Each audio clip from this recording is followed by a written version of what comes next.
We are back, people. Wagwan, everyone. I hope you're doing well and welcome back to Tereak Talks. The Premier League preview show returns. Premier League football is here for the next, 4 months. Well, club football, let's just say, because we do have that little winter break where we have FA Cup games and there'll be AFCON as well. There'll be international games. But you know what I mean, people. No more England versus Malta. No more England versus Macedonia. And no more long 2 weeks. Well, 2 weekends. We have a massive weekend in between of just watching terrible international football, just hoping and praying that our players come back fit and ready for our clubs. But I hope you're all doing good, people. Love to you all that is in here watching live. If you're watching here afterwards, thank you. Make sure you smash that like button. As every YouTuber says, make sure you smash that like button, guys. You can touch it, caress it, do whatever you want to it. Literally. There's no rules. There's no rules in regards to that. So my brain was going down a different path there. But big up to yourself, Shay, in the building. Mama G's in here as well. We've got G Staffy. Hello, G Staffy. It has been a while. I hope you have been keeping well. It's been a while since I've been chatting to you all. It's been 2 weeks. I had an international break of myself. It felt like I didn't do the last Premier League preview show, but thank you to everyone who did get their predictions in the community section. I really do appreciate you for doing that. Big up my bro Paxton in here as well. So still late, slightly before the intro, but much better timekeeping. He's impressed. We've impressed the Pax in here, who is our chief moderator of the channel and of the Discord server as well. Big up to yourself, Pax. Josh in the building here too. We got G Staffy and Josh. We got the kings and queens of the North now. I really do love seeing you guys. You guys are OGs, and I love to see you here in the chat. And we've got our main man King in here as well. Listen, people, we are going to get started. Just before we get into the predictions and everything, there's two things. I'll give you the rules for the Predictions League as they are right here. All predictions must be entered before the first fixture of the game week. So the first fixture that we got here in the UK tomorrow is the Manchester City versus Liverpool game. So if you are watching afterwards, make sure you do get your predictions in on that before that time, before the kickoff. If you somehow manage to miss it, because I know those of you who live in the West as well, it's really difficult for you to be making sure you get waking up in time for that game. So if you do miss it, you can enter your predictions for the other games, but the one for the Man City Liverpool one will not count, of course, because it wouldn't be an unfair advantage for you all. You will need to leave your predictions in the comment section at the end of the stream. You can put them into the chat whilst we're live. That's more than okay. We'll still read them and put them up on the screen for you and leave your thoughts on each fixture. I do like hearing your thoughts on each team and the goal scorers and whatnot. 3 points for the correct score. So if, for example, Man City Liverpool, if you predict a 2-1 Liverpool win, and Liverpool win by 2-1, you will get 3 points. But if you predict a 2-1 Liverpool win 1-0, 3-1, a different type of scoreline, but still get the Liverpool win, you will get 1. And if it ends in a draw or a Man City win, you get nothing. Hope you get the gist of that, people. But I will show you the Predictions League at the end. And I will also show you the Predictor of the Month. Yes, we're there already. It felt like it was in the last stream I announced the winner and I gave him Manj, the first Predictor of the Month award. And I gave him a gift card. And that's what we're going to be looking to do for you guys again this time. And it's the last week. Make sure you get your predictions in, and I will show you the Predictor of the Month here as well. And the final thing that I will just want to mention is that we are going to have a little bit of a revamp on the channel that you'll see in the next coming weeks. Make sure, guys, I want to hear your thoughts and opinions before I go with the wonderful graphic designers that I've got working behind the scenes, trying to revamp the channel, trying to up our production levels as we enter this busy period where we'll be upping not just our production levels, but the amount of content that we'll be streaming for this fourth Premier League football being back as well. And I've had a bit of good news. You know, I had an interview at my workplace, and I've got a sort of promotion ish. So yeah, so that was good.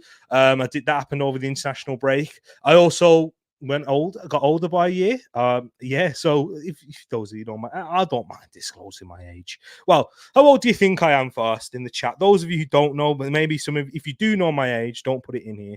But how old do you think I am to the people that are in here? I want to hear your thoughts. I know maybe if I need to groom myself a little bit better, or if I'm doing a good job already. Let me know here, people. I really do appreciate that. We got a few ones in here already. Congratulations on the promotion, Mr. T. Love, appreciate that, Wesbird. Josh says 22. Shay says 34. Oh man. So you could probably tell by that reaction, I'm not 34. Wesbird says 24. That's Wesbird's prediction. Yeah, Pax, I want to strip him off of that moderating job that he has. So not 57.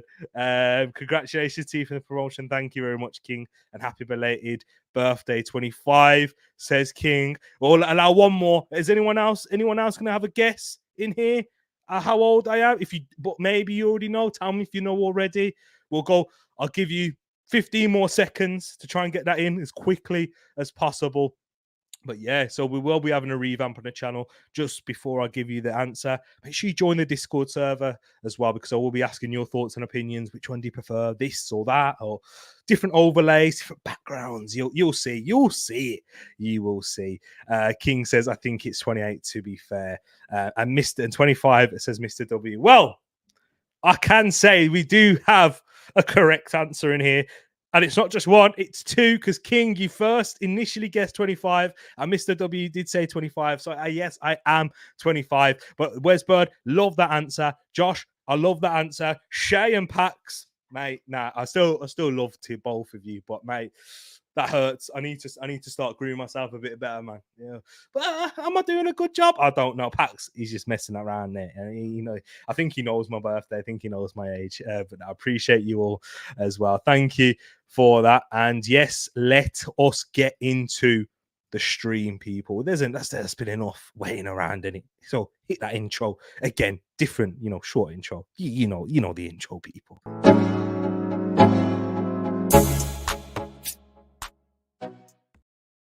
So, yes, game week 13. And the first fixture that we are going to speak about is, of course, the main one. The one that we're all looking forward to. The one that has been the headline fixture of the Premier League for the last 5-6 years or so, with the two teams that have been involved in the most title races in that period, in Manchester City versus Liverpool. It is always a spectacle. There's always goals in this game. There's chances, attacking flair. There's big performers, world-class players at show. And, of course, Manchester City, who haven't been at their brilliant best. Well, they've been brilliant. And, of course, they probably still are the best team in the world, even at this sort of level where they've shown a regression from last year. But Liverpool have certainly improved from their standards that they were at last year. As this is a first versus second, only 1 point between the two, and two teams that will be in a 3-horse title race, in my opinion. And that's what I do think. And yeah, it's going to be an intriguing fixture. Liverpool, the last time these teams did face at the Etihad, and it was the last time they faced each other in the league as well. Manchester City came out winners convincingly. It was also a 12:30 kickoff on that weekend too, on that Saturday, and it was by 4-1, and it was easy. And Liverpool were shoddy last season, terrible away from home in particular, leaked goals, leaked plenty of chances, and that midfield problem was there, and it was clear to see from the very start of the season, which seems like something that they have now addressed and fixed, as they have had that midfield revamp. McAllister in at the 6, so Szoboszlai in at the 8, probably been their best midfield performer this year in Dominic Szoboszlai. But there's still issues. There's still inconsistencies for both teams. I think both teams have shown areas of weaknesses, whether Man City due to injury, what we saw in their last game against Chelsea, the amount of goals that they conceded, the chances that they conceded to Chelsea. You know, this is very un-Manchester City-like. Pep Guardiola loves a game when he has control of the ball. When he controls the ball, you control the team's offense as well and their attack, because if you know the simple rule and the old adage that they say is if you don't have the ball, you can't score. And he likes to have that possession high up the pitch, dominating there. But Man City, yes, they have still been dominating a lot of teams and grabbing a lot of wins. They are still top of the league, of course, but have shown that weakness. And is it through injuries? No Kevin De Bruyne. They not quite had that that cutting edge in all of the games. I'd say, like Arsenal, they missed him. No, losing Rodri in those games that they did play the English sides, Newcastle, Wolves, Arsenal, and they lost all 3. And losing John Stones, I thought that was a huge loss against Chelsea as they tried to move Manuel Akanji into that midfield area and move as he steps up from centre back into the midfield. Didn't quite work. It doesn't have that familiarity with that position, that understanding with Rodri, and Rodri was left on an island, and Chelsea did a very good job adding a lot of energy, physicality in their midfield, and won that battle on that day. Although they didn't win the game, some Chelsea fans will make you think that they did, but yeah, clearly Manchester City not at their best. Missing Gundogan. Me and King have spoken about this too on Twitter. They've missing, losing these key players that are influential figures, leaders in the dressing room that have built that sort of understanding with their teammates and trust under Pep Guardiola. We've seen Pep tinker a little bit more, whether it's Kovacic in the middle, Mateus Nunes, Rico Lewis coming in, and I think that might be the change that he does bring in. I don't think it will be a Kanji in that midfield or stepping into that position. I think we may see a Rico Lewis partner Rodri in the middle to give them more of that energy in and around that midfield, understanding, technical assurance, as Liverpool will put on that high press. Both teams love to press high. Both teams kind of like to have a bit of possession of the ball. Liverpool have changed. They are gung-ho, and they still like to press and really suffocate the opponents with their intensity. But in possession, a lot more slower and try to be a lot more methodical, pick their passes a little bit more. Trent drops into that midfield, inverts on that right back position. Not as always, the flying wing backs that they had with Trent and Robbo. Robbo are injured, of course, but they like to have a bit more possession of the ball and try and control these teams. But Liverpool have their midfield issues of their own when they do come up against a good, decent team that have good midfielders that can play through the lines. McAllister, not natural in that deep line midfield position where he's having to go into tackles. Yes, he's got the aggression and, that South American intensity, but not the physicality, not the speed in transition to really cause a major hindrance against these real top teams. And I think it's going to make for a very interesting game where both teams have their weaknesses that will lead to goals. There will be a goal fest here. Just letting you know that with the injury news to Manchester City, it's all looking good for them so far with their key players. Edison was out; he didn't represent Brazil. He should be back. He picked up an ankle injury against Chelsea, but he should be there, fit and available. We saw Erling Braut Haaland go down for Norway, but he should be fit as well. He trained.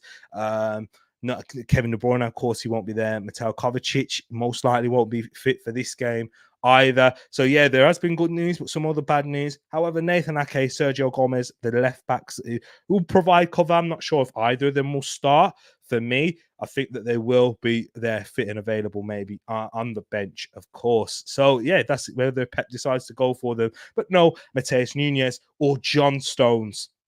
So that's why I do think Rico Lewis will come into that midfield role. And then for Liverpool, they had a few injuries as well, but it's also looking kind of good for them. Ibrahima Kanate is back. Curtis Jones also back. Ryan Gravenberch returns. Alexis McAllister, who returns as well after facing that 1-game ban after the 5 yellow cards he picked up that was against Luton. So they've got some good news, and Joe Gomez will also return for the Reds. How do you think this game is going to go? I said there's going to be goals for me. Liverpool's weakness in that midfield, that central area. Manchester City also have that against a team like Liverpool, the energy that they possess. So Boschlei, if they can get him on the ball, playing those balls into the channels, whether it's for Salah, I think Luis Diaz has to start though. Look, I know it's very soon after the international break, so I'm not quite sure the condition he'll be in. And the same goes for McAllister and Darwin Nunez. So that's why this 12:30 game, it poses a lot of questions because it is post-international break. Players coming at different times in different conditions. Well, Luis Diaz, the form he was in the international break. I watched that Colombia versus Brazil game. He was playing like a man possessed. He was that good. He was causing Brazil a whole heap of trouble down that side. Emerson Royale is still having nightmares after that. Scored 2 goals from 2 with his head. And we saw that really against Luton. And now he's looking like this could be a Diaz, post after he's got that good news. And you saw his father there in the stands. I'm sure you've all seen that going around. It's kind of become a meme now. But yeah, I'm sure Luis Diaz will take that being a meme as if it means that he's have his dad's back. So yeah, for sure. He's looking like a different player. Post kidnapping Diaz. He might be cooking something here. But yeah, that's whether if he does start or not. We'll have to wait and see. But my prediction, I've gone with goals. I've gone with 3-2 Manchester City. The reason I've gone for a Man City win is because I just think really they are at home. They are formidable. They are the best team in the world in general. Forget that, not just at home, but they've got a really good home record. They haven't lost a game at the Etihad this year in 2023. The last time that they did lose was on that weekend, which was like the 12th of November or something like that, against Brentford. So they are yet to lose a home game in the whole calendar year. And I don't think it will happen here. There will be goals. Liverpool can score. They've got both teams have got dangerous players coming off the bench. Will Doku start? Will he start with Jack Grealish? I think, if I'm saying now, he will start with Jack Grealish to give him that bit more control. Grealish was brilliant against Man United. He was great against Liverpool in his fixture last year too. Doku didn't have the best of time up against Reece James, and I thought Reece James handled him very well. But that threat he gives you coming off the bench, the speed with tiring legs, Trent, in that right back, they might have to even make a change there if Liverpool were in the lead. If Doku was to come on, because he would cause him a whole world of problems. You got the X factor. So do Liverpool, whether it's a Diaz, whether it's a Darwin Nunez, that's their big one. That's the speed, chaos that both players bring. Should make a really enticing fixture. But let's see what you guys and girls are saying in the chat right here. T, do we get 3 points for getting your age right? No, you don't, unfortunately. No, because otherwise, there'll be... Yeah, actually, nah. That won't be fair. I should have said it could have been a good idea. Shay says 2-1 Liverpool in this one here. Manchester City 3, Liverpool 3. Can't stand either team. Can't have City winning 4 titles in a row. And Paxton, as an Arsenal fan, for me, that would be a great result for me going into that Brentford game. Big up to yourself as well, my brother Enns. Love to see you here in the chat. Josh says 2-1 Liverpool. Feel like they are getting a result. Trent assist, Salah goal. A lot of Liverpool fans are confident, going into this, and you can understand why. They've been much better this season, and they are looking forward to this. It's not a rivalry, definitely not a rivalry between Manchester City and Liverpool. There's a lot of respect for each other, a lot of love being shown by both sets of fans, it feels like. And yeah, you understand because they're both competing at a high level. At the end of the day, Liverpool fans should be a bit mad at Manchester City, especially if they have cheated to get those, because they would have robbed you of so many titles in that period because of the gains that they made. But yeah, I hear what you're saying there, Josh, and I hear Liverpool fans' confidence going into it. Bungle says, so a cagey 0-0 then. Big up to yourself, Bungle. You know what? I'm speaking of prizes. You deserve a prize for the FPL as well. So we'll get in touch with you after this, my brother. But I hear what you're saying there. High scoring 4-2 City, says Mr. W.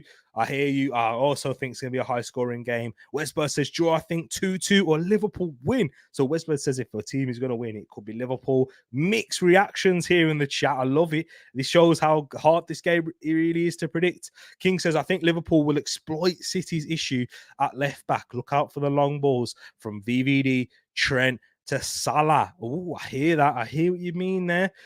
We've got Josko Vardio. I thought he looked very good against Manchester United. Very shaky. Alongside Kyle Walker and Ruben Diaz against Chelsea.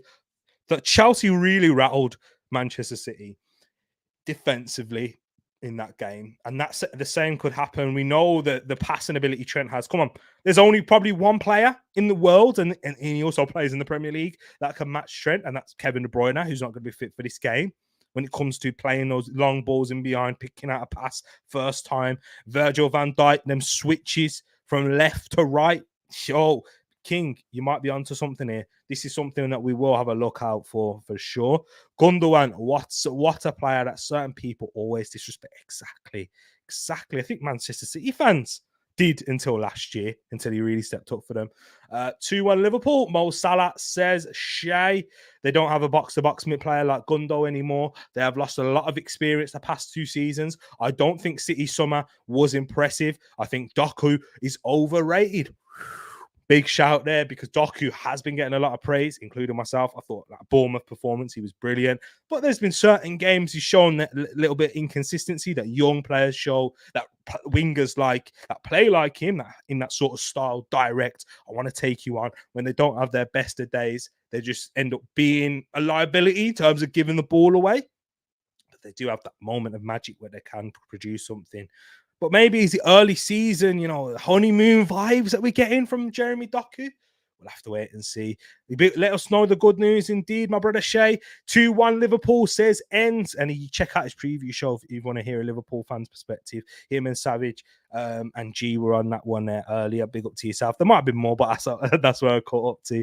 CM in the building. Love up to my brother right here, CM. It says large up to the TTF and to myself as well. Respectful rivals need that passion in our rivalry. Packs look like our rivalry that we have. Man Arsenal, Man United. That's what they need, man. Ain't it? That's what they need. Everyone looks good against us, says Pax. I hear you. Smash the like button. Paxton and Bungo, Bernardo Silva. That's all. You know what, Bungo? Thank you for bringing this up, because let's be honest, Bernardo Silva has been, this is my take, has been the best player in the Premier League this season. Best performer. Ridiculous levels this guy has been on. And it's going to be a task for Liverpool. Pep Guardiola can deploy him in any part of the pitch. Right wing, left mid, right centre mid, even at left back. We saw Bungle against our boys last season. Didn't quite work as well. Had to make them changes in there. But you've seen him drop it deep and next to Rodri in these sort of games and have an influence. Massive player. I think has been a best in the Premier League this season so far, and a very underrated one by many fans, because we talk about, De Bruyne's, Rodri's, Haaland, etc. These names, John Stones, this guy's flowers a lot of late. Bernardo Silva, that's the man that makes it tick. Energy in that midfield, composure, can get out of a tight spot easily with his top close control. Yeah, this is it. Big up to yourself, my bro. Yeah, it was them three. Big all three of my brothers right there. There's not many Liverpool fans that I will say that about. So trust me when I give them the cosign. Big up to yourself, man. I'm going to see my first Arsenal game. Is that West Ham? Are you? When are we playing West Ham? When are we playing West Ham? Big up to yourself, Shay. That's what I love to hear, man. Hey, make sure you enjoy it. Is it to the Emirates? Is it the Emirates one that you're going to watch? And I hope you do enjoy. Yeah, listen to King there. Congratulations, Shay. Hope you enjoy your day. Definitely, man. Yeah, Shay, make sure you do enjoy it. It's a great experience going to the Arsenal. Don't listen to the nonsense that you hear with the fans saying, oh, it's not the same with the whole ballot ticketing system. They need to get the tourists out. All of this and that. Seriously, I went last year to the Arsenal versus Leicester game, the first home game of the season. Atmosphere was buzzing. It was electric. There still will be a lot of that as long as Arsenal in the game. It's not because of the ticketing system for me. It's because of the expectation that is put on the club. That's what it is. Fans going in there. Yep, I expect to see scintillating football now. You kind of get that when you perform well, expectation rises. Last year was a dream, so definitely enjoy that, Shay. And I hope it's at the Emirates. We'll have to chat sometime afterwards, man. Let me know where you're sitting and that. So yeah, man, defo love to hear that, Shay. So let's go now into the next fixture, guys. And this is the 3 o'clock kickoff. It is Newcastle United versus Chelsea. Hey, the two clubs. The reason why I've put this second is I wanted to discuss something that's not really about the fixture. It is a 3 o'clock kickoff at St. James's Park, but two clubs that were a part of the vote that we saw during the international break. Was it earlier this week? It was announced that they would allow that they voted for allowing teams to get loan signings from owners that own multiple clubs, so they can do deals. For example, Newcastle's owners, they have links with the Saudi PIF, who also own Saudi clubs in Saudi Arabia. Literally half the teams in the Saudi Arabian Pro League.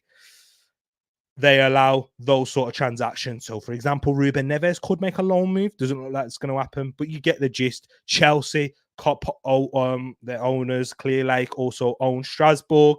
Could get players from Strasbourg in on loan, etc. And yes, guys, the reason this is terrible, and it's destroying the integrity of our game. And this is what the Premier League have allowed, with these types of owners to come in here, and with the Premier League being so business focused and orientated, that Newcastle, and I'm sorry, Josh, no disrespect to you, no disrespect to any of the Newcastle fans at all, but that is a bad precedent to set. And the fact that it took 7-8 clubs to vote when 12, 13 clubs voted against it and said, let's not do this because it's not right. It will create an unfair advantage and a way to breach financial fair play rules. Because let's say, for example, both teams are on the edge. Like Newcastle, they manage themselves quite well in terms of FFP. But let's say Newcastle can't spend too much more. They're near the limit. Oh, do you know what? Let's just go and buy a play. Let's go to our Saudi Arabian team. Let's say we want Mbappe. Yeah, this probably ain't going to happen because he's already rejected it. But you get my point. Let's get Mbappe. There's a way we can get Mbappe and we can sign him on loan and then get him with an option to buy, which would never happen from PSG's standpoint. So Saudi Arabia, Al Hilal, buy Mbappe for 200 million.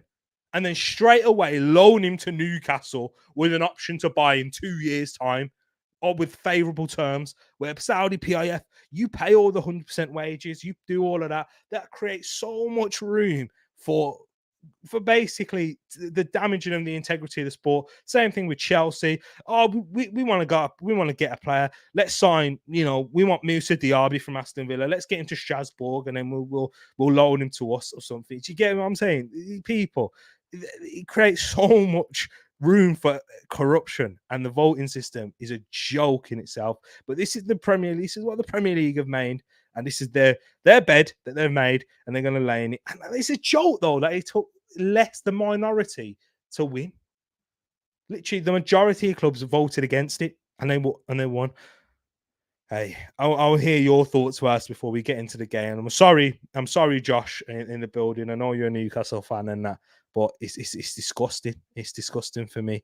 Pax says the Premier League from top to down is corrupt, including the FA. They just made it so easy to see. It's unbelievable. Absolutely, Pax, from what we're seeing this weekend. And I'm sure we'll be talking about another fixture with or another two fixtures, really, where the FA are charging and looking into certain incidents or have charged other clubs. The voting system is a joke. Surely an independent board should take such decisions. Obviously, owners will vote on cheating a system that benefits them. Exactly. Why are we giving these clubs such power? Do you want to tell you the reason why, King? It's because it's to appease the clubs and for the Premier League to try and prevent a Super League happening again. The Premier League are struggling to find that balance of giving the clubs enough power whilst also having enough power to make decisions themselves. if they do have such an independent board to take such decisions, then the Premier League clubs, the richest, the ones who bring in the most attention, will then just look to try and create another separate league where they can have as much control as possible. This is what we see with the world's biggest billionaires, the richest people. They want power. Yeah, that's what they want. That's what their money can give them. Political power, political sway. We see it without going into all the details, because sometimes it is a dark, this world, and the reason we watch football and we love it so much is so that we can look away from that. But for me, for someone that believes, and I always have done, sport, when people say, "Oh, don't mix sport and politics," they shouldn't go together, mate. They go hand in hand. Sport and politics is the same thing. Look at what look what happened in the war. What Hitler tried to do with the Olympics. Do you know what I'm saying? And what the Saudi Arabian owners and billionaires are doing, investing in sports teams to this is it. This is exactly what they do to change their outlook, their perception on from people in the West. Qatar getting that. What do you think the reason that is for? How many of you could name me 3 Qatari teams right here?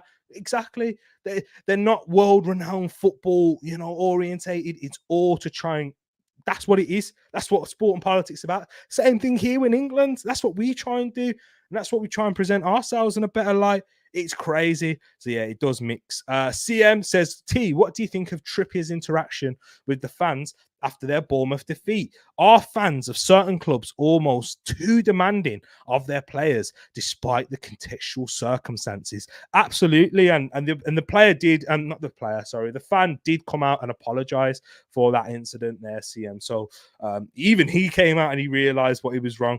And I do think that is something in general. And I like the fact that you raised that, because as fans, I've seen it with Arsenal fans. You've definitely seen it with Man United fans too. And yes, the levels with Man United isn't what they should be at or what they previously were, given the stature of the club, the amount of finances that you're paying for the players. But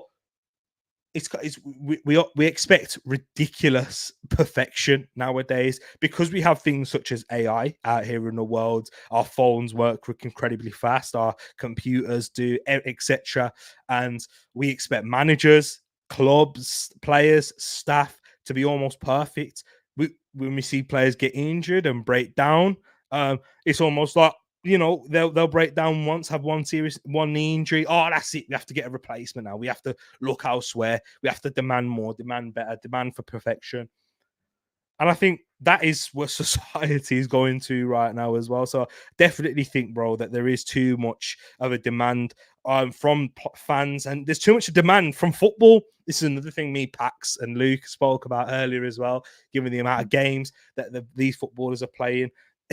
And yes, people say, but they earn enough money. That don't mean that their body can cope with that better, even mentally, week in, week out, playing so many games, so many international games, increasing the level of the amount of games that they're going to be playing as well. Yeah, it's just too much at the moment for me. It is too much indeed. There is an entitlement with fans. CM Newcastle had about 5 or 6 big injuries and was playing with teenagers. Exactly. 2 years ago, they was fighting relegation. Where's the appreciation at? Wesbur says, sadly, this is the world we live in. There is no fairness. It's all about power and greed, money. Simples indeed. 100% agree with everyone's comment so far. Seems like these governing bodies fighting back against the Super League will only contribute to a larger revolt in regards to current and future players. It may only be a matter of time, says CM. Absolutely. The whole football system is corrupt. Mr. Wesbur says, Mr. W, it has been that way before Blatter and Platini. Yes, 100%. If you watch that FIFA documentary, you may have seen it. You know what, Wesbur, Mr. W, you may be even more better knowledge, more clued up on that than me, and still the same now. So much money involved. It's inevitable, sadly. Absolutely. Players are human after all. Sometimes fans go too far. There is a line that you shouldn't cross, says Pax. People with big money are used to buying influence and get what they want. Unfortunately, the integrity of the game is long gone. Absolutely. 100%. Again, guys, I do agree. Players' careers will break down in Europe the coming years. They will happily go to Saudi Arabia for a simpler life, and yet away from the limelight, away from all of these, pressure that people are they're putting out there, that we do with our players and the amount of games that they get in. Pax, you're right. But even with the Saudi Arabia thing, before I get into yours, Bungle, I'm seeing that Al Nassr could be playing in the Champions League. Yeah. Again, locked off. I feel sick talking about this. I really do. I am starting to really. I'm losing it a little bit for our game when I'm looking at the governance of our sport, referees, all of these things. I'm losing it. I really am. I'm losing that little bit of beauty, the magic that we quite have, because it looks like everything is being manufactured and everything is being like there's no consequences, there's no suitable consequences for these things because of bias and unfairness, whether it's due for money, whatever. It's really making me sick. Bungle, self-serving collusion goes hand in hand with large investment. If we want to watch a fair football, fifth tier and below, Boreham Wood versus Woking for 20 quid tomorrow, if anyone is local. But then again, Bungle, you're all right. But then what I will say is Wrexham. Wrexham. Do you get what I mean? And that brought up a lot of controversy down in the fifth tier the last year. Yeah, of course, for celebrities, it's great for the news and great for the publicity of Wrexham, and they're living in a wonderland and a dream. But the fairness again, in and around there, it's not the same. But yeah, thing is, they get promoted, they'll be long gone, and it won't really affect them because the team's down there anymore. But you understand what I mean, man. There's still a lot of unfairness in and around there. But let's get back to the fixture, back to talking about Newcastle versus Chelsea, because this is a 3:00 kickoff on a Saturday, and it's a shame it's a 3:00 kickoff, really, because it's an interesting affair, and it's one that I've really found hard to call because of the situation going into it, the form with Chelsea, who look a lot better and look threatening. Big players like Cole Palmer got his international debut, first cap for England. Conor Gallagher really been their main player in that midfield. We've seen, I thought Caicedo was not good against Manchester City, and for someone that they've signed for such big money and they want to be their midfield enforcer to break up play, help progress it in the first phase. There's a lot of reliance on Enzo Fernandez to progress the ball in that first half, and then with Caicedo, it was getting flooded in that midfield. Yes, he was kind of left a little bit by himself, but he was overcommitting. He was getting into challenges. I can see why he picked up so many yellow cards for Brighton last year. Very aggressive, front-footed midfielder, but that left a lot of space in behind for Man City to attack, where Rodri was able to score. Alvarez was to get an influence on the game, work it out with Bernardo Silva, and they really caused Chelsea problems. But Chelsea, they put them goal-scoring issues to bed, with Nicholas Jackson now on 6 goals after he's shown his lack of prowess in front of goal. Interesting now. They are having key players return in the upcoming weeks as well. Christopher Nkunku and Romeo Lavia are back in training. Won't be fit for this game, though. Sorry, to take a sip of my drink there.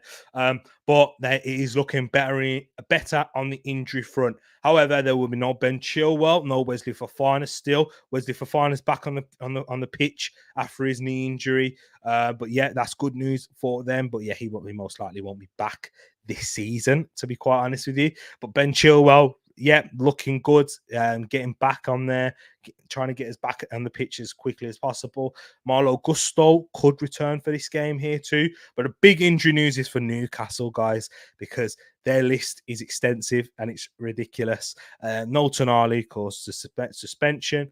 No Jacob Murphy, no Dan Burn, no Callum Wilson, no Elliot Anderson, no Sven Botman, no Harvey Barnes, no Lewis Hall because he's unable to face his parent club. So Bruno Guimaraes, however, will return.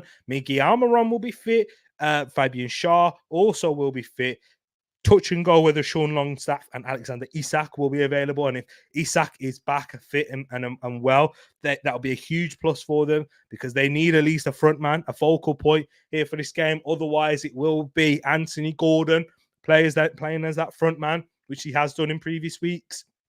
had an impact, did well against Arsenal, scored a goal there, but didn't do so well up against Bournemouth in their last game in the Prem. So the injuries make it interesting for me. And if both teams were fully fit, I would have edged Newcastle given the fact that they're at home. But now, because that injury list is extensive, Chelsea's upturning form, I have gone for a 2-1 Chelsea win. I just feel like Newcastle against Arsenal, they were fortunate in a way. I mean, they definitely were fortunate to get that victory in those circumstances. But that game probably should have still been a 0-0. With Chelsea, I just think that they'll be willing to give Newcastle more possession of the ball and trying to hit them on the break, whereas Arsenal really dominated the ball in that circumstance. And that's what Newcastle want. That's how they like to play. The underdog, out of possession, transition, press, and then try and force turnovers high up the pitch or counter attack as quickly as possible. Whereas Chelsea don't mind doing that themselves, and they will have the Raheem Sterling back, who missed the international. He wasn't called up for England, so he'll be fit, firing. Cole Palmer returning, and then with Nicholas Jackson in there too. There's a lot to like going forward for Chelsea. Reece James, if he can stay fit and get a run of games, then Chelsea can really build on this with difficult fixtures to come. But yeah, this will be a huge victory for Mauricio Pochettino, and I'd say it'd probably be their first statement victory of the season if they were able to go and grab a win here. But yeah, should be an interesting game. I can see it going either way. I can see it ending in draw as well. But I've jumped off the fence and I've given it a 2-1 Chelsea win. Let me know your thoughts, guys and girls, in the chat, or if you're watching afterwards, in the comment section at the end here too. So Shay's gone for a Newcastle 2-1 win to Newcastle. Mr. W's gone for a 2-0 Newcastle win. Pac's gone for a draw. Says 1-1 tight game. I hear you on that. Shay's changed it. He's gone for 3-1 Newcastle. So we've got Newcastle wins and a draw right now. What else have we got from you people here? Yeah, you could be right, Mr. T. It's possible Chelsea win. Chelsea will counter-attack themselves. Say shame. It's 3 p.m. kickoff. Exactly. I see that Chelsea won't mind doing that.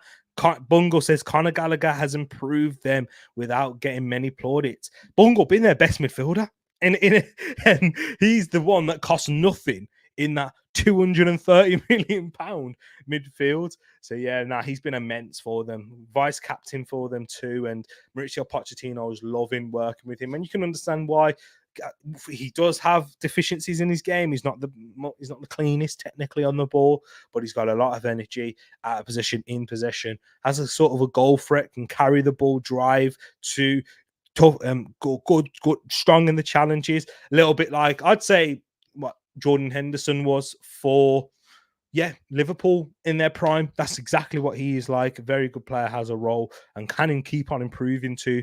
And I think he could have a big role for England as well. Maybe not in the starting 11, because I do believe it will be a Bellingham Rice thing in that midfield if fit. But yeah, comes on, has an impact in the games, and adds some fresh legs and energy into there. A bit like what Southgate really liked Mason Mount for with his off the ball work, what he did for England, and Conor Gallagher does that probably better, I'd say, because you can play him a bit deeper, and can provide that physicality and defensive prowess as well. Work ethic great from Gallagher. I don't see it as cynical, but I've been saying the same as you've said for years. It's a fact, buddy. Yeah, exactly. I hear you. It definitely, that was in regards to earlier as well, people, when we was talking about the corruption.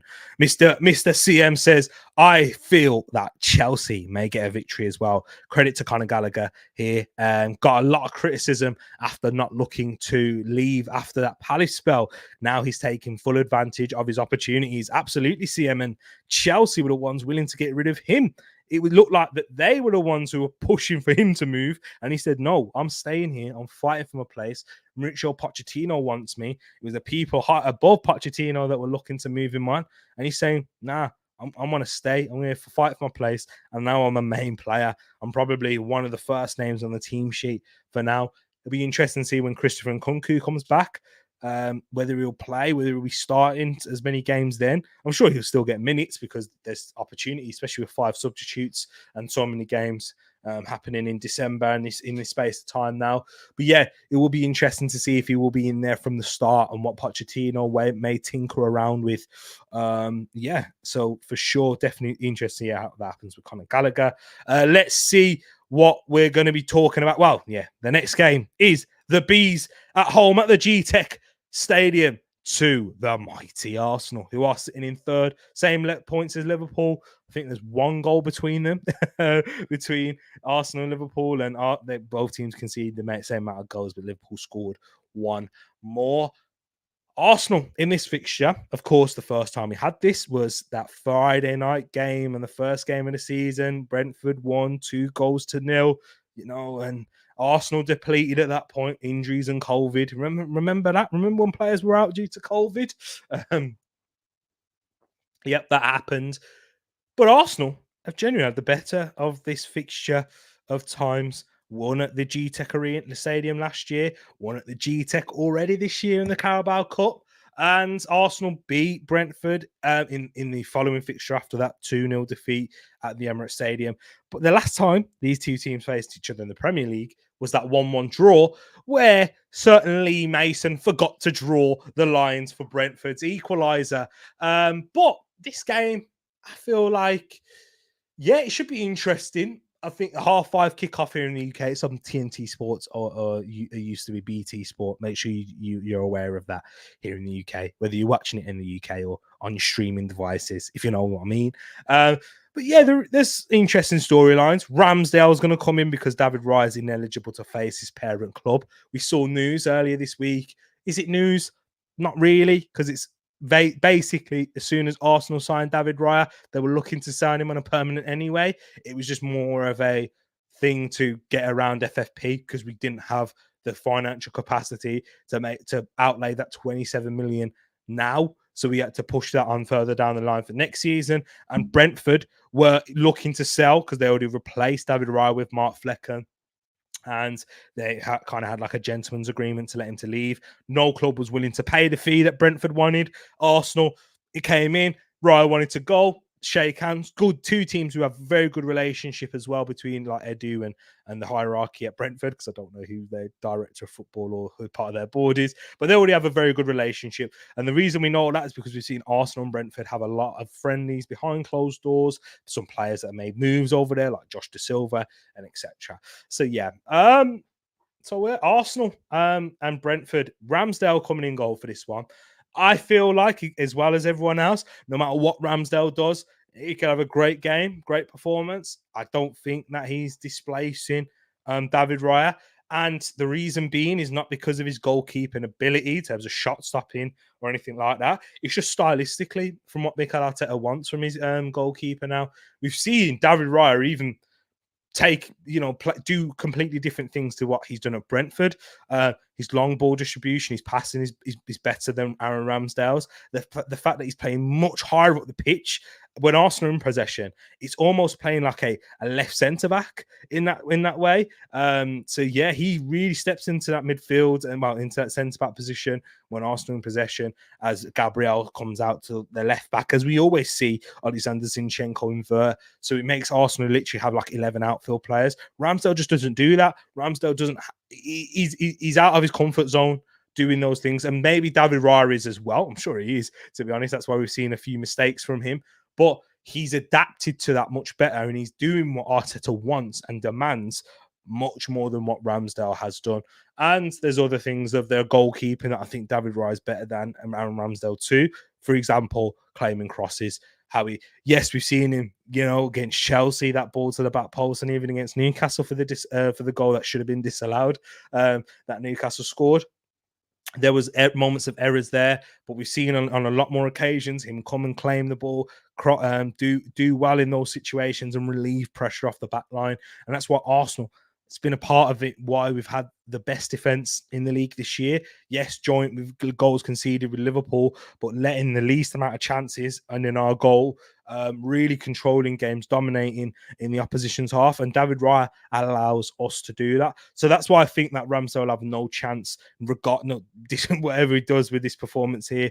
And another thing that happened during the international break, it's probably a bit of old news now, but the Aaron Ramsdale dad situation is, I didn't think there was too much wrong with it. I know there's a lot of people that disagreed. I'm probably in the minority with that here, but it's a dad talking about what he's seen from his son and his thoughts, and he's been on that podcast plenty of times before. It's totally fine. It shouldn't really have been news. A dad says that his son isn't playing and he's not, and he doesn't look as happy himself. Shock, horror. If my PlayStation stopped working, I'd lose that smile on my face as well. But you get what my point is. So Arsenal, it'll be interesting to see what they go with. Gabriel Jesus, people talking about his comments. I've seen a lot of talk about Martinelli here too. Well, here's a chance for the Arsenal lads to shut those haters up. And Mikel Arteta, who is going to face a charge for his comments for that Newcastle game. But for me, it is what it is. And yes, with those people, a lot of people are not happy because of what Roberto De Zerbi said. Hey, do you know what? I will be honest, I do think that Arteta's was different. And Roberto De Zerbi said he doesn't like 80% of the referees. Arteta called them a disgrace. Like, do you know there's a bit. I think Arteta's was worse. I will be honest in terms of that, and should face a harsher punishment than Roberto De Zerbi. If I'm being completely honest, I know there's not a lot of Arsenal fans who agree with that. You think that De Zerbi said what was worse? He doesn't like 80% of the referees. He doesn't like their behaviour. Arteta literally called them a disgrace. So that's a disgrace is a very strong word. If you ever said that to your child, I mean, that'll be harsh. That'll be scarring. But it's one of them ones. A disgrace is it feels like it's worse for me. Brent, I haven't even given my prediction yet or how I think the game's going to go. Injury news in terms of both teams. Brentford have a lot of injuries. No Rico Henry, no Aaron Hickey, no Ivan Toney, of course, no Kevin Schade, no Nathan Collins, no Mikel Damsgaard, and no Josh De Silva.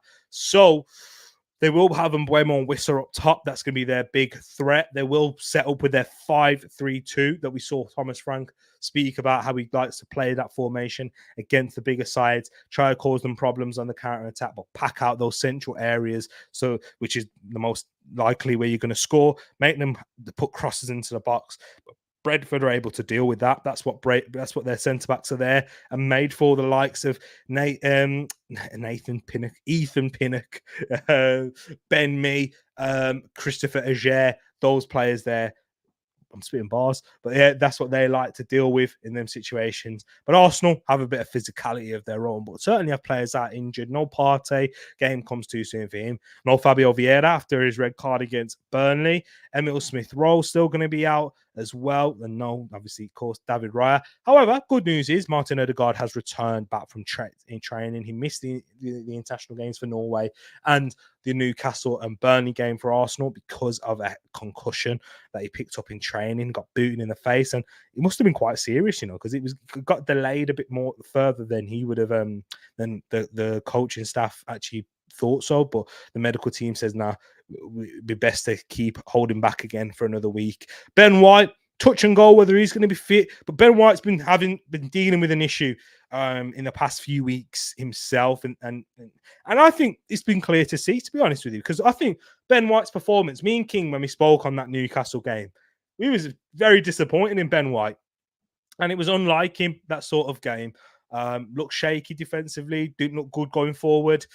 And I can understand. And he's not been his brilliant self. And really, since the Chelsea game, I didn't think he was great against Chelsea either. Maybe he has been carrying something for a long time as well. But he's back. He should be back. Hopefully, he's recovered and we'll get the Ben White back to his good self. And of course, no Urian Timber. But with this game, I do expect. Who would you start, Arsenal fans, in this game? Who are you going for? Who would you start? Because the defense kind of picks itself. Ramsdale in goal. If Ben White's fit, he plays at right back. If not, Takehiro Tomiyasu. And then Gabriel Saliba. And and then Zinchenko. Midfield, Rice, one of the first names in the team sheet. I would go Rice, Ødegaard, and I would actually go Havertz as well. And yes, I know Pax is going to be there. Of course, you'd go Havertz. You need him to score you goals. Absolutely. You're not wrong. But now, the reason why I would go for Havertz is because with Brentford being such a physical team, and they will try and, they're going to try and want to rough Arsenal up a bit. Playing Kai Havertz gives you a different option to not just trying to keep playing it through possession base. Because if we don't have Kai Havertz in this team, we literally don't have anyone to go long to unless Jesus starts at the beginning. If he starts, then we can go long to him because he's excellent at holding up the ball up against strong physical centre backs. He's a strong physical striker himself. He's probably one of the best hold up players in the league. I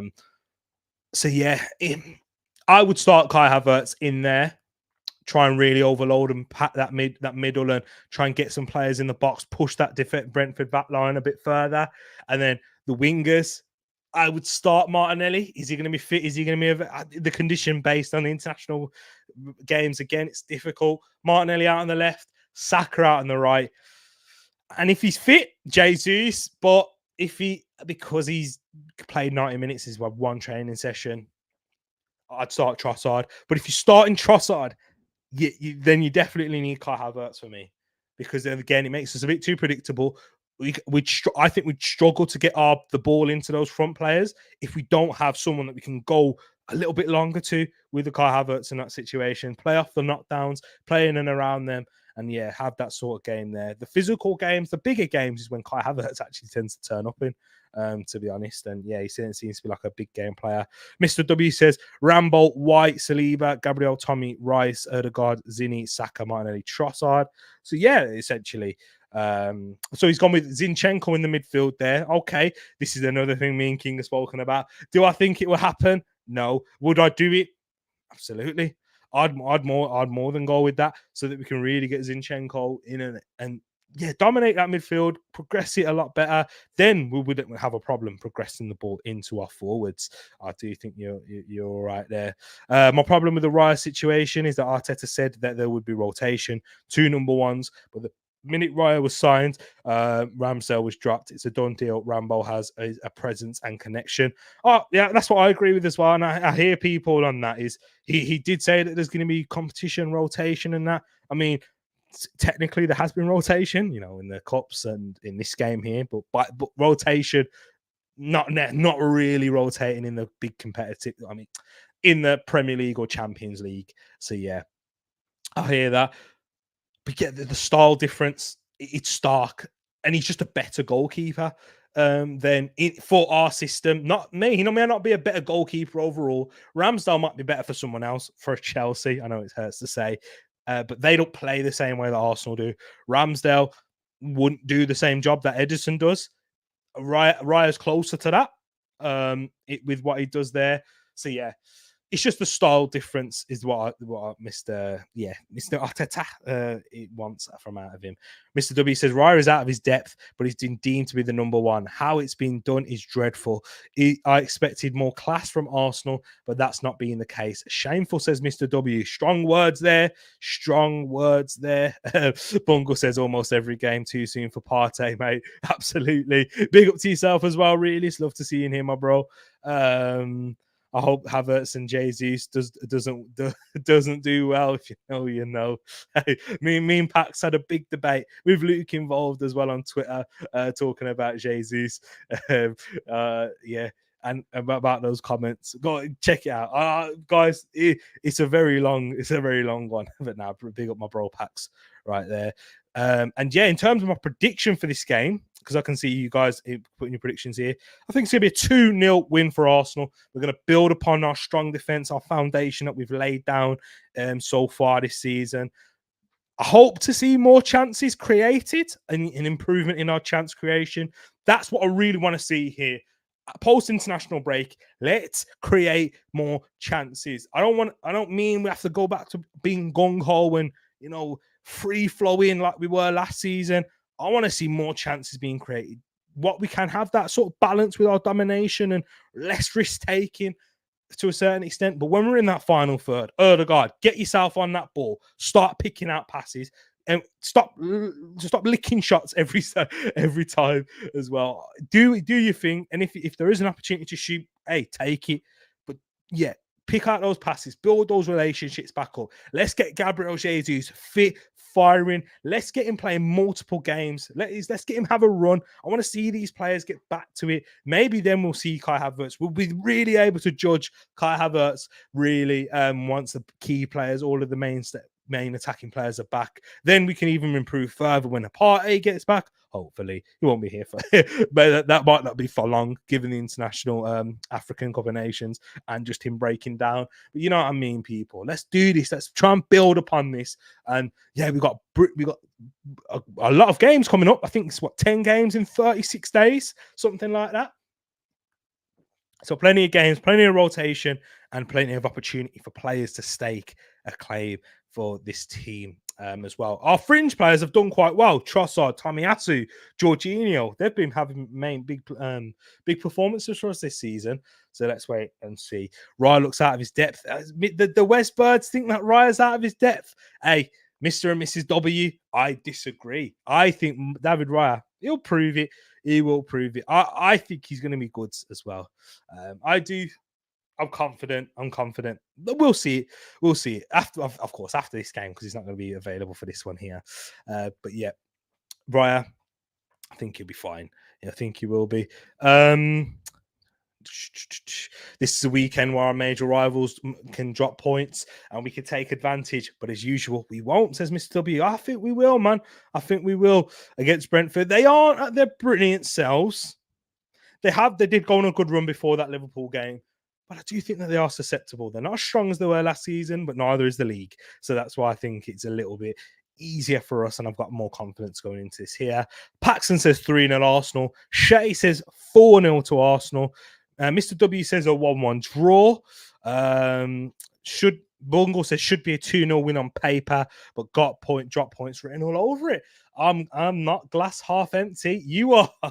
Bungle. Hey, Mr. W and Bungle, man. Hey, come on. Let's lift up the spirits. We're back now. Arsenal, we're back. We're gonna do it. We're gonna beat them. We're gonna grab this win. And when we do the match reaction show, we'll be talking. But guess what, guys? We're not just doing a match reaction show, and I'm actually doing it this time. We're doing a watch along for this game tomorrow night. We are going to do a watch along. I'm going to bring it here. As I said, I'm bringing new backgrounds, new overlays, things like that. Maybe we'll have one for tomorrow. I'm not sure. I need to get in touch with my graphic designer for this. And yeah, but maybe we'll have one for tomorrow. We'll have to wait and see. But we'll definitely have a watch along, people. Come on. We're back, people, for a watch along. We'll watch it together, Mr. and Mrs. W. Or you know what? We'll watch it together. We'll talk about the players. We'll talk about their game, their performances as you watch Arsenal put the bees to bed. We take what was I going to say? Arsenal will sting the bees. Hey, this is what you like the channel for, isn't it, people? Oh, we've got one person watching now. But yeah, big up to yourself. N says interesting. Big up my bro. A watch along. Unbelievable scenes, Jeff. Yes, they are back. We haven't done when we used to do watch alongs on a consistent basis, like 2 years ago, on the channel. I want to bring them back, man. I really do. I won't be able to do them for every Arsenal game, especially in the midweek ones, because I've got to go into the office at work and that. And yeah, early starts, so I won't be able to stream late. And then ones I have to be out of the house by like 5:36. So yeah, and that's why. But we'll see, people. We'll see. Me and Mr. W clearly Guna kindred spirits by the looks of it. Exactly. It's true. It is true. Let's get into it now, though, people. The next games, we'll probably fly through these ones a little bit more because we've already been here for an hour. Big up my bro says, I'll be watching. Love to see that here. Extracting honey, perhaps. Hey, yo, CM, I like it, but it sounds a bit sus, though. I mean, we're extracting honey from Brentford, like from the bees. Yeah, I hear you, though. I hear you. It's a bit sus, but I'll take it. Tottenham versus Aston Villa. This is probably the last game we're going in a little bit of depth because this one is also going to be a tasty fixture for the neutrals. There are two teams that probably played the highest line. Actually, Arsenal play the highest line in the league. I've seen the stats. It's definitely true. But Tottenham play a ridiculously high one, and so do Aston Villa with Unai Emery. And this is going to be an end-to-end game. I feel like it's going to be a basketball game the way that these two teams play. And they're very strong in their principles, in how they like to defend with that high line and players missing for Spurs. And there's more injuries to add to their already extensive injury list, which is Pape Sarr is out with an injury, and so is Ashley Phillips, but Ashley Phillips most likely wouldn't play anyway. But they will have no Christian Romero, no Sarr, no Basuma, no Phillips, no Mano Solomon, no Ryan Sessegnon, no James Maddison, no Mickey van der Ven, no Ivan Perisic, and no Richarlison. Destiny Doggy will return for them, so that'd be a big plus for them in that left back role. But they are depleted at the moment, Tottenham Hotspur. But with Aston Villa, the form that they've been in, Unai Emery, has he been manager of the year? Probably not, because Pep Guardiola won a treble. But outside of Pep Guardiola, has Unai Emery been manager of the year? Yeah, I mean, the improvements that he's made with Aston Villa is ridiculous. He's up there with the top three with the most points collected in this year, and they've got an injury list of their own. Of course, no Buendia, no Mings, that's it actually. No Buendia, no Mings, but the players who should return: Diego Carlos, Matty Cash, John McGinn, and Jacob Ramsey could return as well. So yeah, for this one, so Villa have their strong players available. As it stands, how I think this game's going to go, as I said, high line, chances for both teams. I think there's going to be a goals again. If you're a betting man, if you like a little tipple, over 2.5 goals in this game. If you want to do that, I don't do them things. You get me? I don't do them. But yeah, if you do like them, I'd put this as a banker for you. Over 2.5 goals in this game. Don't know about corners and that. You see, I don't do that. So you know I don't do it. I don't know about corners. I don't even know how many corners there is per game, like on average. But because I said there's going to be goals. However, I have actually gone with a Tottenham 3-2 win. I want to change that, though. I'm going to change that. This is the first time this has happened on the Tereak Talks Premier League preview show. Will I regret it? Because I've gone with a 3-2 Aston Villa win. Those injuries, they hit me again for Tottenham. They are not keeping a clean sheet, but neither are Villa with the way they play. Watkins, Diaby, McGinn, Douglas Luiz, Leon Bailey. The speed that they've got in behind against Dyer, Davis. Sorry, they're causing them problems. 3-2 Aston Villa. That is what I'm going with here. And that'll be a big result. And they will actually go above total challenging. Sorry, I have to say it. Total challenging Tottenham Hotspur, according to many people. But let's see. Ed says 5-2 Villa win. Paxton says 3-1 Villa win. Diaby hat-trick. Paxton, honestly, you're on thin ice here. 57, and now you want a Diaby hat-trick. I know why. I'm not wearing a Tottenham shirt. I would take Tottenham winning if it stopped Diaby scoring a hat-trick. Spurs without Maddison, don't talk to me. Dead food. Indeed. Especially without the defenders as well, without Mickey van der Ven. Sadly, got to be a Spurs win, I'm afraid. But if Villa can somehow scrape a draw, I'll be laughing all day long. Hey, Mr. W, there's a lot of people in here that think Aston Villa are going to get the win. Me, Enns, Paxton, Bungle, 6-0 away win, standard move on to Watkins. The Gooner will smash it in it. He is a Gooner indeed. He loves us. Geordie, away the lads. Big up to yourself, Geordie. Love to see you in here. Oh, we are the lads. Love to see that. Score draw in reality, though. You see, look at this. Come on. 3-1 Tottenham. Even Shay's gone for a Tottenham win. Have I made a mistake here? I think there should be a manager awards per category. So top 6, mid-table, surviving relegation, etc. Because Pep will win it otherwise. Yeah, exactly. The likes of Pep, Klopp, I'm joking. He might win it this year when he wins the league. But yeah, now Pep will always walk away with it. And it's not really, it's a bit like the Ballon d'Or, isn't it? as Pep said himself, he should have one for Messi and then one for the just have one award for Messi, a Super Ballon d'Or, and then just give everyone else a chance to fight for the actual thing. 3-1 Tottenham, says Mr. W. Son hat trick, says Shay. 3-1. This is it, King. Let's talk to them. 3-1 Villa. No Basuma, no Madders, no Romero, no Van der Ven. That high line versus Diaby and Watkins. Need a Diaby hat trick. Is that what you're saying as well? Nothing to do with FPL, I promise. King, you remember, I've got a bet with a Villa fan. I said I don't bet, but it's not really. It's one of them, playful ones. If Diaby scores more, then Kai Havertz in all comps, I've got to wear a Tottenham shirt. If Havertz scores more, he's got to wear blues one. Oh man, I can't be wearing no Tottenham shirt. Do you remember when know-how, guys? This was geez, you remember this. I had to wear a Man United and Spurs scarf. You know them half and half scarves? I had to wear a Man United Spurs one for a forfeit. I'm not doing it again. I'm not putting anything Spurs on my body ever again. God, I do a lot of forfeits, by the way, for the channel.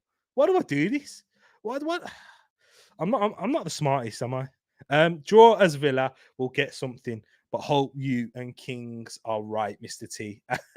Yeah. Oh, come on. I think we will. We will. I'm saying we will, like I'm a Villa fan. I think Villa will do something here. I'm confident. King, they need to believe in us. OMGT, why did you agree to that? It won't even be close. Diaby's basically playing as a second forward. It's close right now. I think it's 3-1. Diaby's got 3, and Kai Havertz has got 1. But yeah, I just need Kai Havertz. Kai Havertz, he can score a hat trick. please do. Closest Spurs fan, closet Spurs. Oh, God, see, I didn't even read that right. Closet Spurs fan rumors were high then. Exactly, King. Paxson remembers. Yeah, you've probably seen literally every forfeit I've done on the channel, man. I still haven't sang. But yeah, that's meant to happen. Okay, now we promise you we will rattle through these games a bit quicker.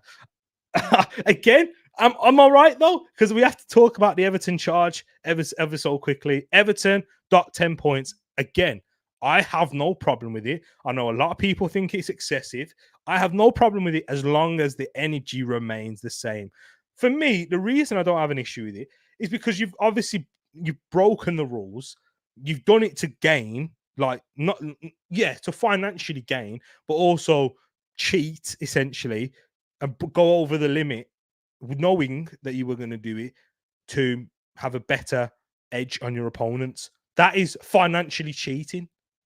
That is exactly that for me. So I don't mind that happening. Everton feel wronged. There's going to be a massive protest for this game. Goodison Park's going to be full to the rafters. I'm hearing Sky might have to reduce the crowd noise to prevent all the F-bombs and about the Premier League being corrupt and that. At home against a Man United team, yes, the most informed team in the league. I've seen a lot of that before the international break, and I'm hearing a lot of United fans say that now. Where there is room, I don't know how true it is. Hey, I think it's very true. If this is me guessing, but Rafael Varane has fallen out with Eric Ten Hag. Shock, horror. Remember, guys, when I said that, you don't drop Rafael Varane for 35-year-old Johnny Evans, who was at Leicester last season, that got relegated in the Manchester derby, if there isn't something that's happened in the dressing room. And if it is tactics, then you are going to upset Varane. I'll say, as people say, nah, he's fine. It's probably preventing him from injury, etc. Nonsense. Nonsense. You do not do that. And without repercussions. And apparently that relationship's broken. Would not surprise me, because Rafael Varane hasn't started a game since. So yeah, we'll have to wait and see on that. Injury news for Everton. So yeah, again, no problem with the 10-point deduction, just as long as the energy remains the same. If it doesn't, then I've got a problem with the 10-point deduction. Dele Alli returning to training soon, but he won't be fit enough and available. He won't be back for this game. Amadou Onana could be available here. He's had a slight calf injury at the moment, but he'll be a big plus added into that side. He's been really good of late, Amadou Onana. And attracting interest in Man United, of course. Andre Gomez could be fit and available here too, and Seamus Coleman still won't be back for this one. He's retired, he's doing great, but it's still a lot for him to get back for. Manchester United injury news. There is bad news that came out today. Mason Mount has picked up an injury, so he won't be available for this one. Still unknown to when he will be back. They're doing tests on that right now, but he's going to be not fit and available for this game here. And he's had a terrible start to life at Man United, one due to injuries and because of Man United's form. And yeah, a little bit under. I hear a lot of Kai Havertz talk about being a worst signing. But it's Mason Mount, eh? Carlos Casemiro. No one calls him that. Casemiro not going to be fit and available for this one here. He's going to be out. Lisandro Martinez, he's not going to be back. I don't think so. Johnny Evans, he's not going to be fit for this one either. No Christian Eriksen for this game either. However, Aaron Wan-Bissaka could return. Touch and goal, whether Rasmus Højlund will be fit and available for this one. Yet to get his first Premier League goal as well. Taro Malacia could. I'm not even too sure about this, but Amadou Onana's, he's fit and available. And so is Luke Shaw. He's going to be available for this game here too. So some good news and some bad news for Man United. And how I think this game is going to go. I think, again, Everton win 2-1 Everton. That crowd, that Goodison Park faithful. By the way, I'm not just going to just say that because that's a disservice to Everton, who have actually been good this season. Unlike last year, when I know they beat Arsenal and they took some big scalps at Goodison Park and they used a lot of that fans and using that energy that they do provide there. But no, they are actually a good team. They create more chances than Arsenal. That's actually a fact. They create more chances than we do. They've been unfortunate in the start of the season, had a slow start, but really started to pick up the results of late. And Everton will cause them problems. Man United, yes, they're on a good run of form, favourable fixtures, and some fortunate. Yeah, you make your own luck in football, so you give them credit for that. But yeah, got the wins. Tough game. Man United, this team, when it comes to them tough games, sorry, they don't ride out for these tough games. This ain't a team built on these tough type of fixtures. They're not. And I think Man United fans will agree with that as well. Because, you should do. Because I hear a lot about the players. And the players are the problem, not Erik ten Hag. So the players will let him down here again, if that is the case. But if they turn up, it don't make sense. It don't make sense. But nah, I don't think that, man. I just don't think they'll turn up for these type of fixtures here. And they'll get overawed. And the Everton faithful will cause them problems. Bungo, I got gifted a Spurs shirt as a funny birthday gift by colleagues with my name on the back. I didn't stay there much longer. Absolutely. And I hope they didn't stay on this. I'm joking. Much longer either. But nah. Hey, that's funny. Yeah. They're terrible banter. Shocking. But yeah, Everton 0, Manchester United 2, says Paxton. He thinks there's going to be a win. Shea is also gone for a 2-1 Man United win as well. Toffees 1, Man United 1, says Mr. W. 0.5 point deduction per million is fair, but people just want equal punishment for the elite clubs. Absolutely agree with you there. Paxton says we will scrape a win here. Varane has fallen out with Erik ten Hag. We could sell to Bayern for 20 to 30 million euros in January. All what I've said about that situation and Erik ten Hag, he definitely shouldn't have come out and said that. But if you do sell Varane for that, get him off the wage bill. That's good for Man United. I will be honest, Pax. I think that's good if you do get him off. If you get Casemiro again, he's washed now. Casemiro, Varane, Sancho off the wage bill, and you've already got De Gea, Ronaldo. He's done a good job clearing that out. I will give Erik ten Hag praise for that because that's how you do a rebuild. That's how you do that. I will take anything at this point. I think we could struggle till after AFCON. Yeah. I'm hearing Wan-Bissaka could be going for Congo as well. He's got a decision to make there. If he wants to represent Congo, no Andre Onana. It could be sticky. It could be sticky for Man United. And will Erik ten Hag be there by after AFCON? Interesting. But let's now we'll fly through the rest of these fixtures here. Nottingham Forest at home to Brighton. Two teams that have been very inconsistent this season, but Nottingham Forest have taken some huge scalps. They're beating Chelsea away from home. In their last home fixture, they did actually beat Aston Villa, but we've also seen have defeats against West Ham, losing by 3-2. Let's have a look at the other fixtures. They've been very inconsistent. That's fair to say. About them. Lost 3-0 to Liverpool, drew 2-2 at home to Luton after they were 2-0 up as well. So, yeah, they've got some good results, but some also poor ones. And the same goes for Brighton and Hove Albion. Last game, drew 1-1 at home to Sheffield United, arguably the worst team in the league. Disappointing result. And then they've drawn their last 3 games. Well, they've won none in their last 5. They drew 2-2 at home to Liverpool, lost 2-1 away to Man City, drew 1-1 and 1-1 and 1-1 at home to Fulham and Sheffield United, and away to Everton. So I think it's a tough one to call for that reason. But I think Brighton are going to edge it.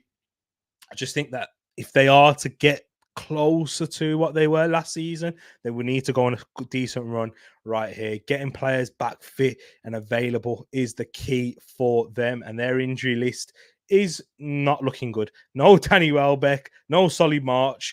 Hulo Enciso is not back also. No Mohamed Dahoud, who got a red card in that game. Lewis Dunk should be back and fit and available if he pulled out for England. He should be there. So should Tereak Lamptey, who will cover for Purvis Estupin and James Milner as well on that left-hand side. No Evan Ferguson potentially. He's got a tight hamstring. It'll be touch and go whether he'll be there. But the bad news is that Karol Mitoma will not be fit. But I still think Brighton can go and grab a win here. Let me hear your thoughts, guys, because I could still see a Forest doing it as well, because there was injuries across all the Premier League as well. But the big news for Nottingham Forest, we spoke about Mitoma being out. Taiwo Wanyi is out for 2 months as well. And he might not even be fit for AFCON. He's got a bad injury and he's going to need to have groin surgery. No Callum Hudson-Odoi for this game. However, Anthony Elanga Murillo, I think he's looked quite a decent centre-back for them, for Nottingham Forest, will return for this one here. But yeah, let's wait and see for this game. Paxton's gone with the exact same score as me, and he's gone with a 2-1 Brighton win. CM's feeling a 1-0 win. Is that for Man United game? Is that it for the Man United game, CM? Draw, I think, can I just say, hopefully they're going back to the points deduction, which I have no problem with. But how come City haven't had points deducted? It seems one rule for one exactly, one for another. I hear you. But the thing is, Wesbud, they're being charged. They haven't, had that punishment yet, because the Man City have taken it to the courts and they're just going to make it out. That's what they're doing with this one here. Brighton 2-0 win, says Mr. W. 2-2 draw, says CM.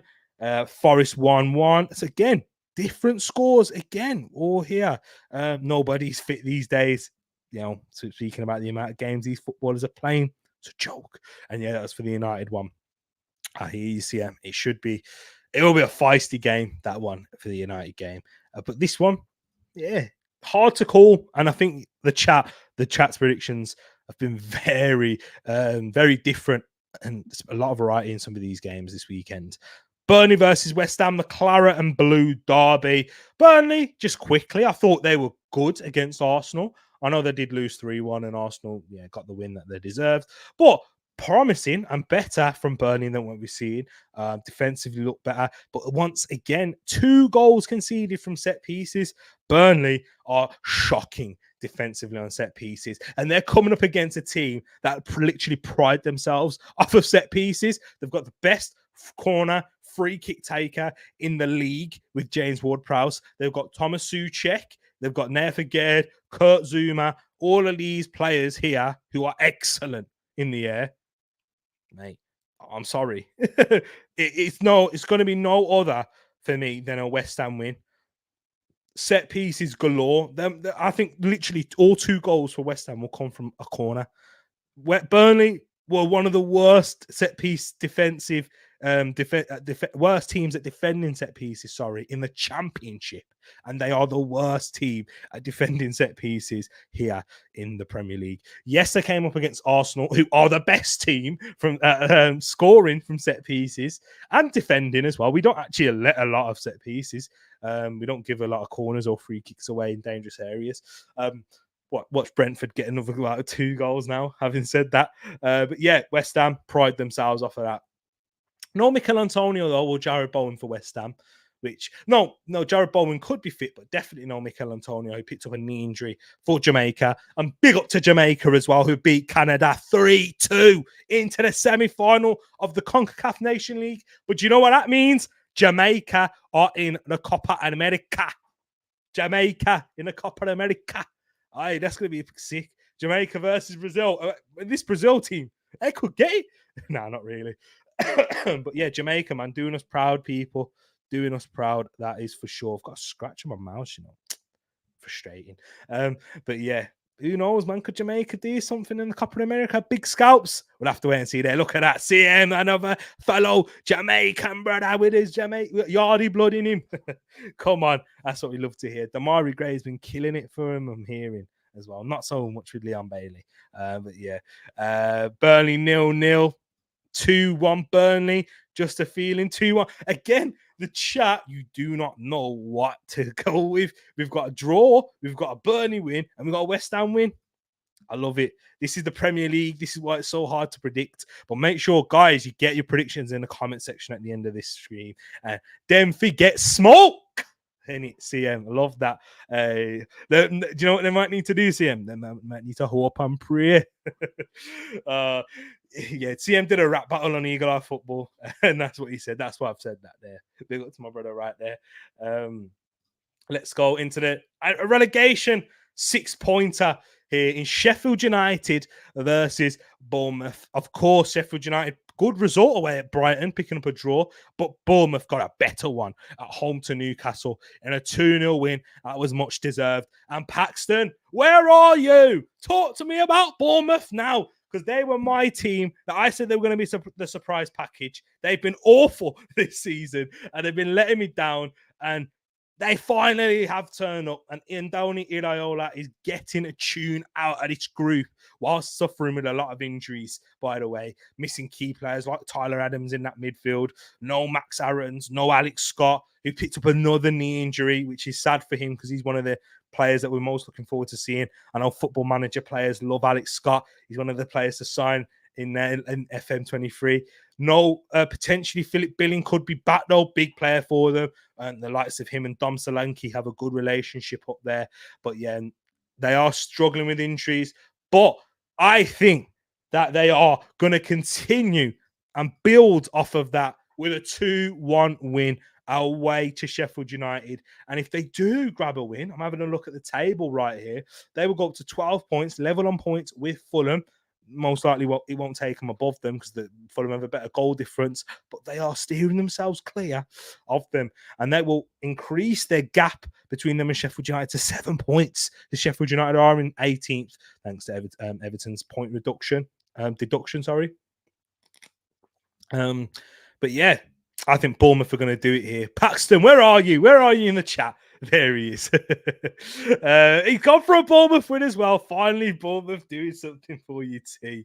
They turned up in game week 12. I don't need to say anything, T.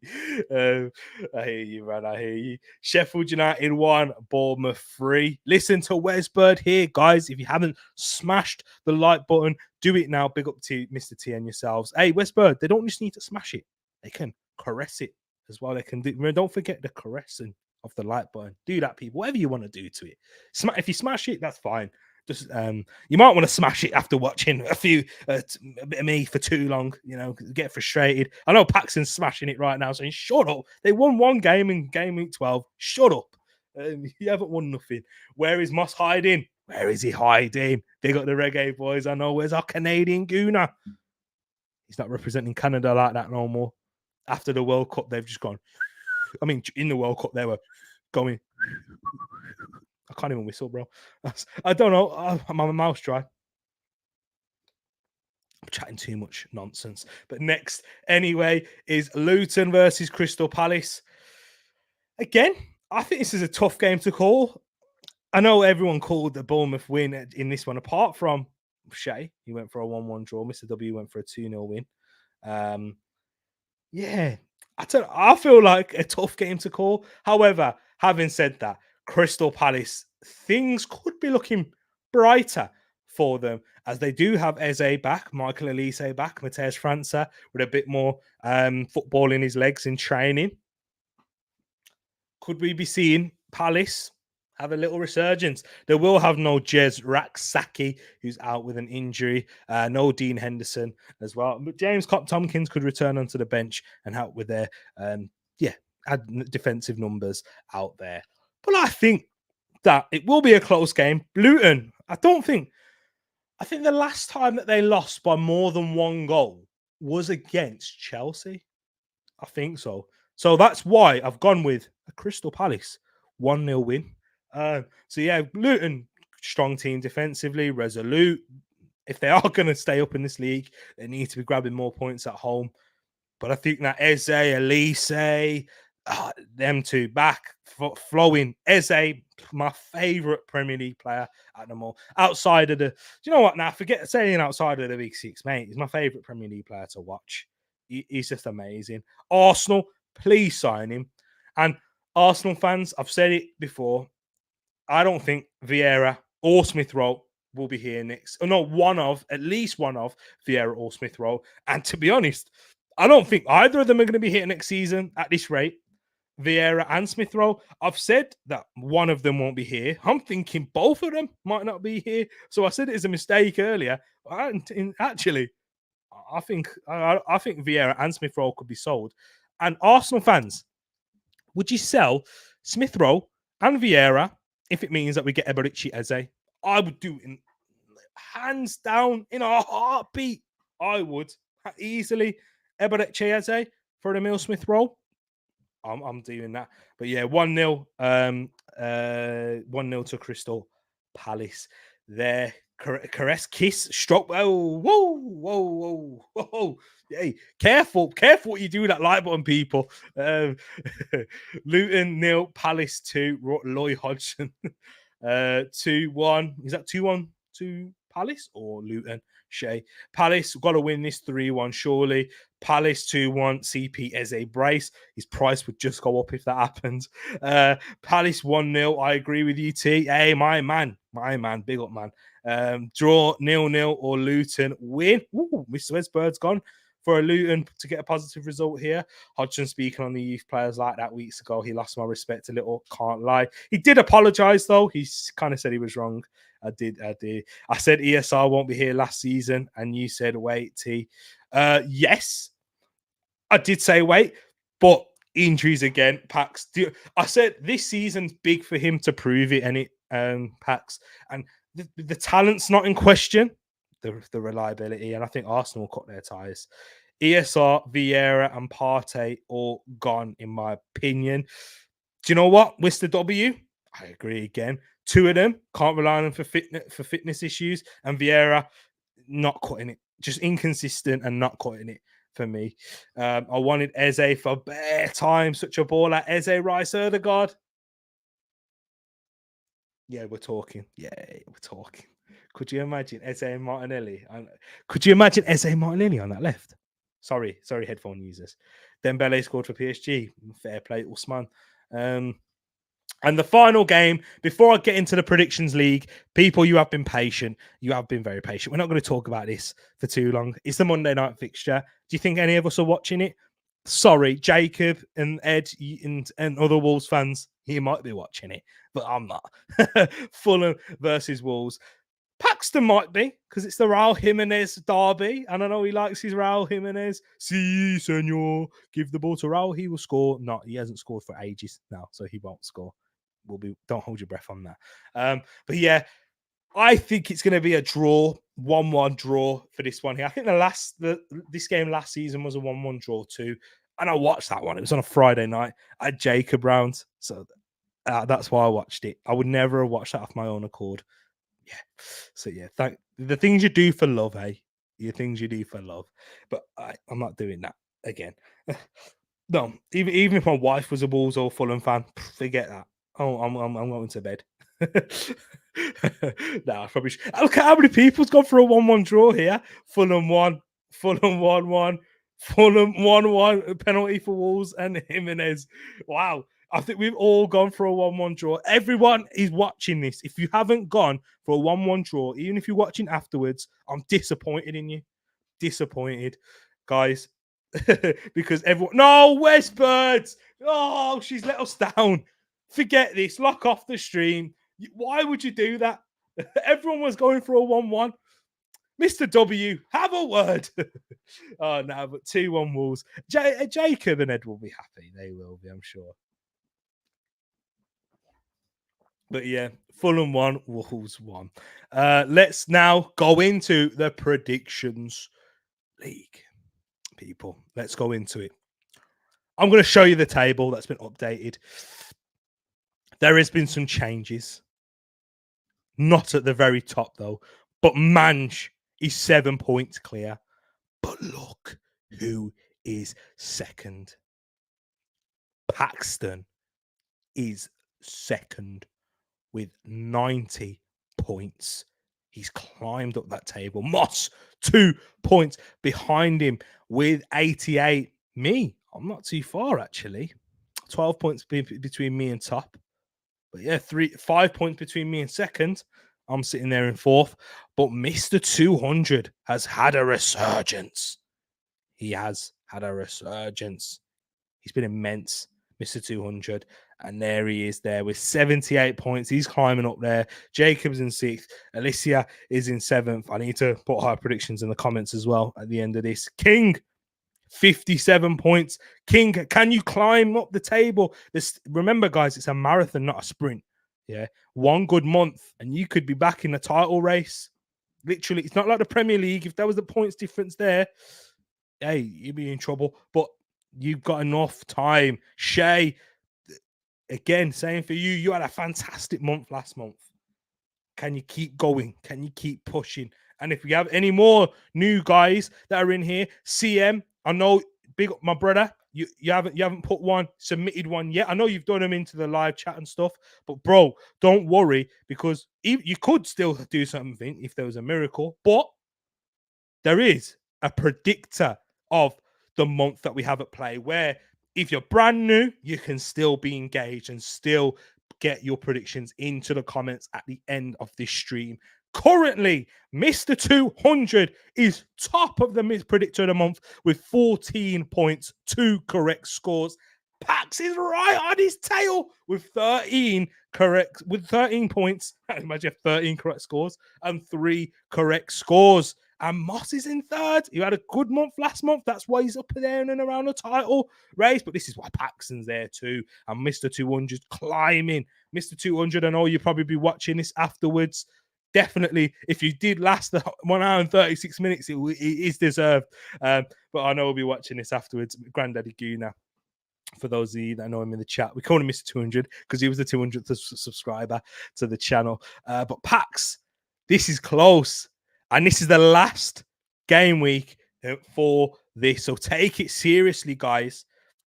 This game, we will see. And there might even be, there could be, if you have a smashing week, you might come out of nowhere and destroy them and take the predictor of the month.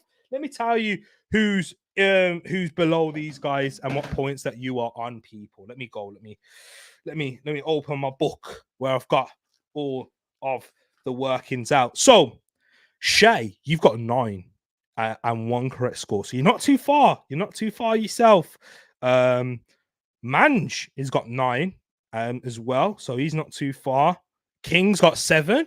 Again, a good week, King. You could nick it. And yeah. So we've got some decent players in the predictor of the month. Let's go, people. CM.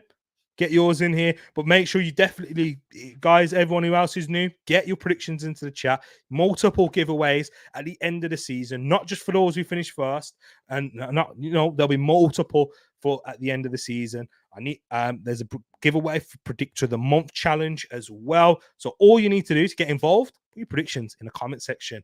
I will put in mine already in the video, of course, you can see them.